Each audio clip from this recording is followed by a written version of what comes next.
అదే RTV app వార్తల్ని క్షణాల్లో చదివే అవకాశం ఉంటుంది. ఒక న్యూస్ పేపర్, ఒక టెలివిజన్ ఛానల్ మీ చేతుల్లో ఎప్పుడూ ఉంటాయి.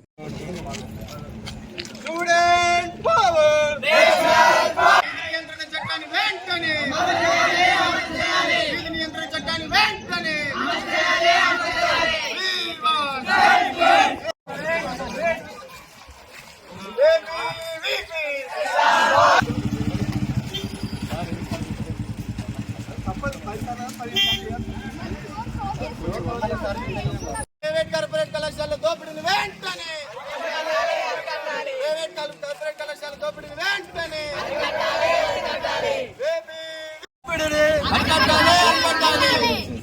ఫీజు నియంత్రణ చట్టాన్ని వెంటనే ఫీజు నియంత్రణ చట్టాన్ని వెంటనే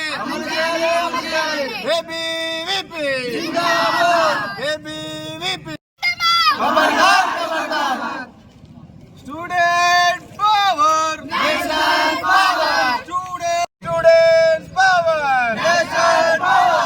Student power, nation power.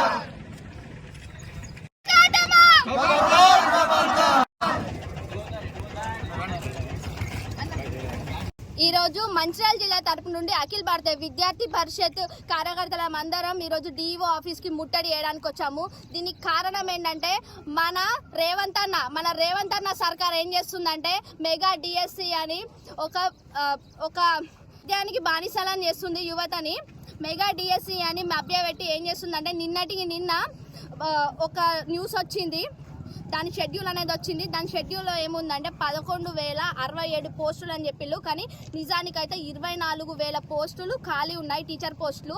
అదేవిధంగా దానికి 2,90,677 మంది అభ్యర్థులు రాస్తే కేవలం 11,000 పోస్టులు మాత్రమే ఉన్నాయి, కానీ నిజానికి 24,000 పోస్టులు ఉన్నాయి. అదేవిధంగా రేవంత్ అన్న, నువ్వు ఒక విద్యార్థి పరిషత్ నాయకుడివి, అదేవిధంగా నువ్వు విద్యార్థి రాజకీయాల నుండే ఇవాళ పదవిని అధిరోహించావు. అదేవిధంగా నువ్వు విద్యార్థుల కోసం కష్టపడ్డావు అనేసి, విద్యార్థుల తన ఉన్నావు అనేసి చిన్నప్పటి నుంచి నువ్వు యువతలా ఉన్నప్పటి నుంచి నువ్వు చెప్పుకుంటూ వస్తున్నావు. మరి ఇదేనా నీ పాలన? ఈరోజు చాలా గ్రామాలలో, చాలా పట్టణాలలో ఎంఈఓలు, డిఈఓలు లేరు. అదేవిధంగా ఈరోజు చాలామంది విద్యార్థులు మౌలిక సౌకర్యాలు లేక చాలా ఇబ్బంది పడాల్సిన పరిస్థితి వస్తుంది. ఈరోజు ఉస్మానియా గడ్డ నుండి ఊరు వరకు అఖిల భారత విద్యార్థి పరిషత్ కార్యకర్తలు నిన్ను ప్రశ్నిస్తున్నారన్నా, నిన్ను నిలదీస్తున్నారన్నా. ఈరోజు తెలంగాణ రాష్ట్రంలో 4 దిక్కుల నుండి విద్యార్థి పరిషత్ కార్యకర్తలు డిఈఓ ఆఫీసులను ముట్టడి చేసుకుంటూ నిన్ను ప్రశ్నిస్తున్నారన్నా. మరి నువ్వు విద్యార్థుల కోసం ఏం చేసినావు? ఇవాళ వ్యవసాయ శాఖకు మంత్రి ఉంటాడు, ఆర్థిక శాఖకు మంత్రి ఉంటాడు, ఆ శాఖలతో సరి సమానమైన విద్యా శాఖకు మాత్రం ఎందుకన్నా మంత్రి లేడు? ఎందుకు లేడు? మన విద్యాశాఖ మంత్రి ఉంటే ఈ రోజు మన అసెంబ్లీలో విద్యార్థి తరపు నుండి మాట్లాడడానికి ఒక్క గొంతుగా కూడా లేదు. విద్యాశాఖ మంత్రి ఉంటే ఆ గొంతుగా మనకు వచ్చేదన్న, కానీ అలా ఆ విధంగా జరగలేదు మన తెలంగాణ రాష్ట్రంలో. అదేవిధంగా స్కాలర్షిప్లు ఇంకా వల్లేదు. మన ప్రైవేటు యూనివర్సిటీలు, కార్పొరేట్ పాఠశాలలు అధిక ఫీజులు తీసుకుంటున్నాయి అనేసి ఇట్లాంటి ధర్నాలు విద్యార్థి నాయకులు చేసుకుంటా వాళ్ళు అక్రమ అరెస్టుల కింద కేసులు పెట్టి వాళ్ళని లోపలేస్తున్నారు తప్ప వాళ్ళకి ఎలాంటి న్యాయం జరుగుతలేదు. ఈరోజు పర్మిషన్ లేని హాస్టల్, పర్మిషన్ లేని స్కూళ్ళను వాళ్ళు నడుపుతుంటుంటే కూడా ఇప్పుడు డిఈఓలు, ఎంఈఓలు ఎందుకు ఇట్లా నిశ్శబ్దం పాటిస్తున్నారని మేము ప్రశ్నిస్తున్నామన్న.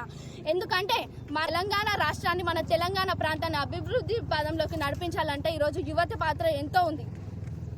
ఈ విధంగా మేము ఈరోజు డిఓ ఆఫీస్ని ముట్టడి చేయడానికి వచ్చాము.